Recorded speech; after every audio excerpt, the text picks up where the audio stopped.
E falar para Paula e pro professor Marcelo e pro Adriles que eles não sabem de nada, que eles estão delirando, porque o jornalismo profissional brasileiro, ele dá a luz, ele dá o caminho e ele pauta as verdadeiras discussões, as necessárias discussões que a gente precisa ter.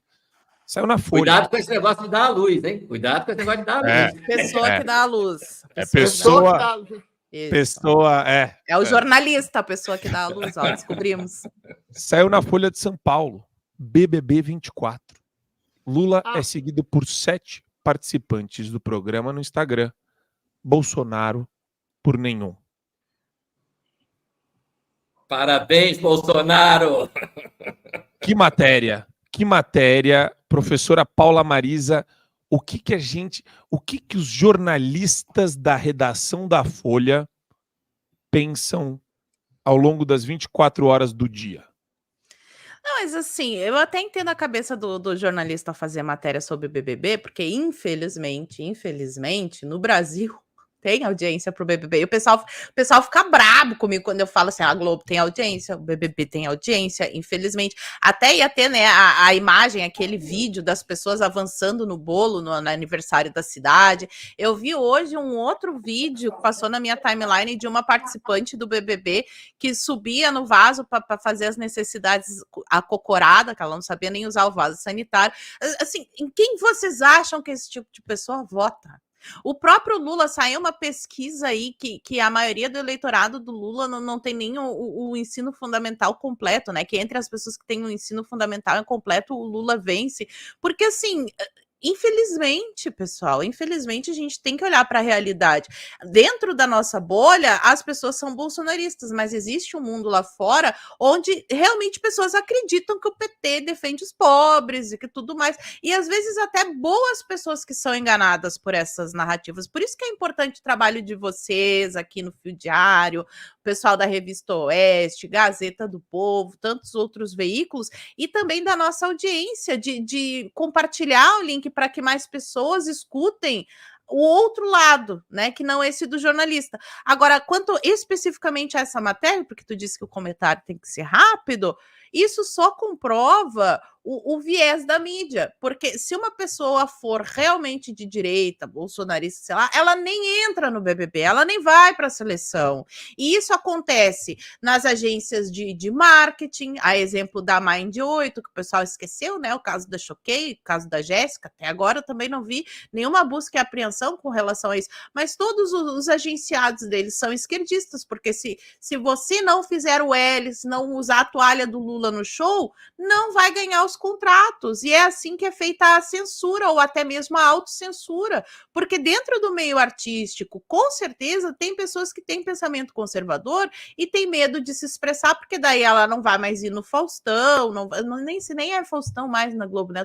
Seja lá qual é o programa que esteja na Globo, ou vai aparecer no Fantástico, ela não vai mais ter essas oportunidades, ela não vai ter acesso à Lei Rouanet, ou etc, etc. E esse é o problema. Existe uma casta intelectual dentro do pensamento marxista, assim como a massa, né? A massa dessas pessoas que não conseguem, que não têm instrução suficiente, ou então que não têm inteligência o suficiente para entender o quanto é um engodo dessa mentalidade revolucionária, mas arquitetando lá em cima, e isso sempre foi, desde que o marxismo é marxismo, existe uma casta de pessoas que não fazem a menor ideia de como funciona a vida do pobre e querem vender soluções. Para essas pessoas, o grande problema do pobre é que o trans não pode entrar no banheiro das mulheres. O problema para essa casta aí é que bandido sofre opressão na cadeia, quando é totalmente o contrário. Então, assim, é muito complicado, mas eu entendo o jornalista que faz isso, infelizmente, porque no Brasil, infelizmente, a nossa inteligência está dilacerada. Enquanto a gente não agir na base, em especial na educação, a gente não vai conseguir virar essa chave. É claro que a gente precisa de ações na política, no jornalismo, em todos esses lugares, mas a gente precisa olhar também um pouquinho mais de atenção para a educação, para, assim, as pessoas acharem chato assistir o Big Brother. Basicamente é isso, Marcos. BBB-fóbica!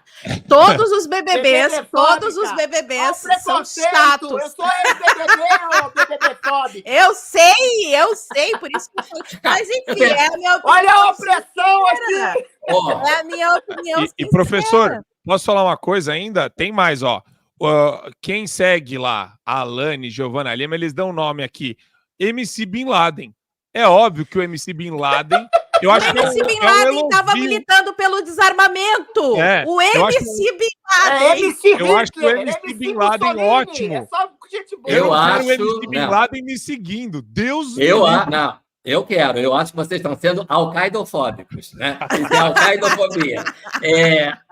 Al-qaidofóbico eu aceito. BBB-fóbico, não. Deixa eu falar.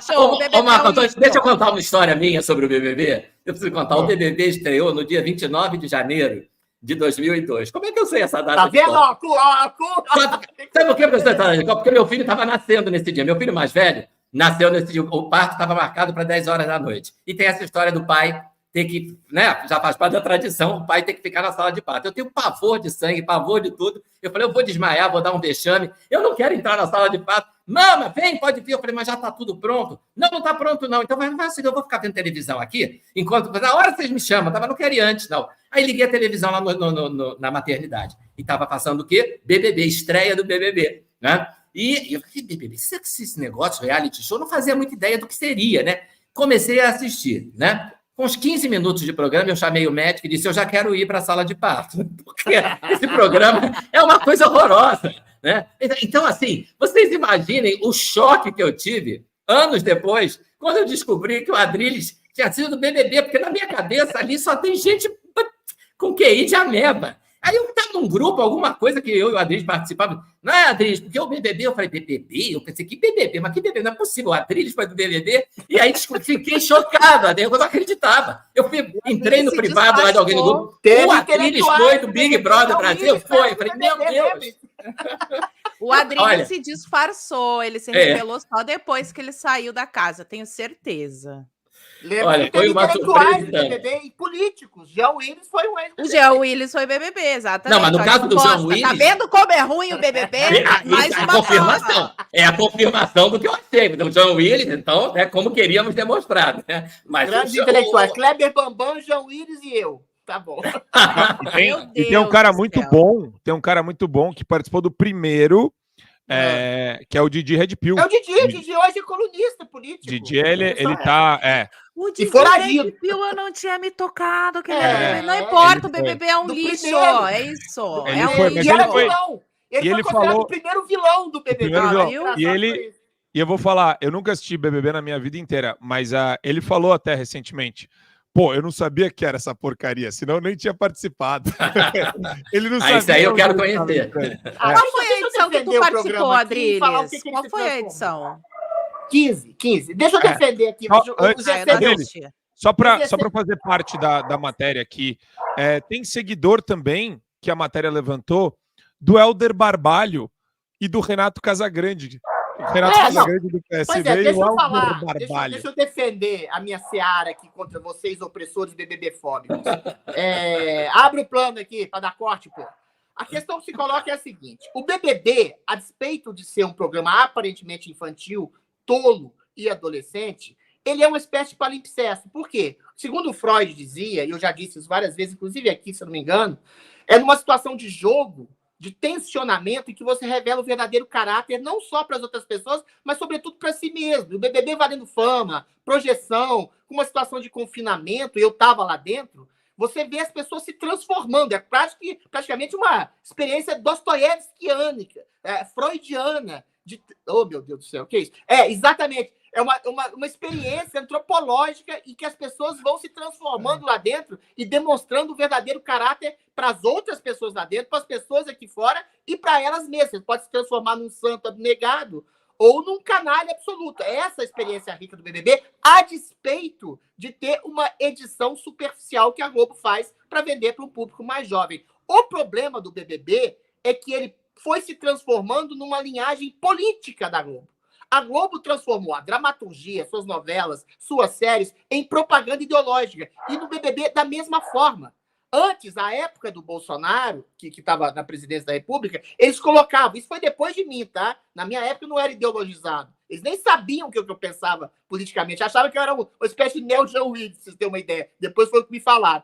Depois eles foram se politizando. Colocavam bolsonaristas e petistas, e assim, alinhados politicamente mesmo, filiados ao PT, filiados ao PSOL, alinhados a movimentos racialistas, LGBT ou coisa do tipo, e às vezes ganhavam um bolsonarista, para estabelecer que nem a Globo consegue transformar o seu reality show na dramaturgia que ela quer. A partir do momento em que a Globo se aliou completamente ao lulopetismo e transformou o bolsonarismo, o conservadorismo, em vilões históricos da civilização, da barbárie aqui no Brasil, aí ela se transformou nisso. Numa peça, numa linhagem de propaganda ideológica. E hoje, as pessoas que entram no reality show, que deveria desvendar a verdadeira personalidade dessas pessoas, se transformou numa peça ideológica. As pessoas já vão com o discurso pronto, são pinçadas, escolhidas de acordo com o critério político, de escolha política, ou seja, virou uma propaganda e uma plataforma política, ideológica, identitária, de cultura woke, antirracismo, LGBT, explícita. Aí acabou o programa. Acabou. Se antes havia a possibilidade de uma complexidade, a despeito de ter, eu concordo com o professor, uma edição muito ruim e muito xarope, hoje se transformou numa peça ideológica. Transformaram um reality show, que era um show de realidade, que era uma dramaturgia da vida real, em uma encenação em que as pessoas são colocadas lá, atuam lá e são julgadas aqui fora pelo critério da sua ideologia. Se você toca numa mulher, você é um estuprador em potencial. Se você fala contra o movimento woke, você é um racista, nazista. Se você fala em armamento, você vira um bolsonarista. Ou seja, o BBB hoje é uma espécie de epítome, tradução viva do que se transformou a Globo. Numa propaganda rasa, de uma dramaturgia rasa, de uma propaganda política, anti-artística, anti-entretenimento, a serviço de uma ditadura ideológica que a gente vive no Brasil. Muito bem. Fiz a minha defesa do programa enviesado. Olha só. Parabéns, Do Adriles. passado. Corporativista. Não assistam, é ruim. É péssimo. Na minha época não era. Era assim, não assisti, mas eu falo mal. Eu não assisti, mas eu sinto que era ruim. Não é porque vai depender sempre das pessoas, do nível das pessoas que estão lá. E se você coloca o MC Bin Laden, o que você espera do MC Bin Laden? Não, o cara MC coloca Bin Laden, o nome pelo artístico, amor de Deus, terrorista, um assassino cruel, um cara que cometeu um dos atos mais absurdos de terrorismo da história da humanidade. E pregando o desarmamento da população. E pregando desarmamento. O MC Bin Laden. MC Bin... Cara, MC Bin Laden é o equivalente a você fazer um MC Hitler. MC Mussolini. MC Mussolini. Oi, boa tarde. Vou cantar um rap muito louco pra vocês. Meu nome é MC Mussolini. Mas aí o Ministério Público Federal vai pedir instauração de inquérito. Se for MC Hitler... Ano que vem acha um MC Xandão. Vai ser legal. Esse MC aí é da cadeia. Aí não esse tem nem MC é o MC mais perigoso. Só que é homenagem. É homenagem. Aí o cara faz aquele funk cruel, né? Meu Deus. Funk da necrofilia. Eu pego o cristão, eu pego o conservador, eu pego o bolsonarista. A gente vai ser preso daqui a pouco. É o curso da necrofilia constitucional. Aliás, ó, dica pro mundo funk, MC Xandão. MC Xandão. Assine o Fio Diário. Assim você vai ter acesso integral ao programa completo Adriles sobre tudo, além de outros diversos programas na nossa plataforma. Assine aí.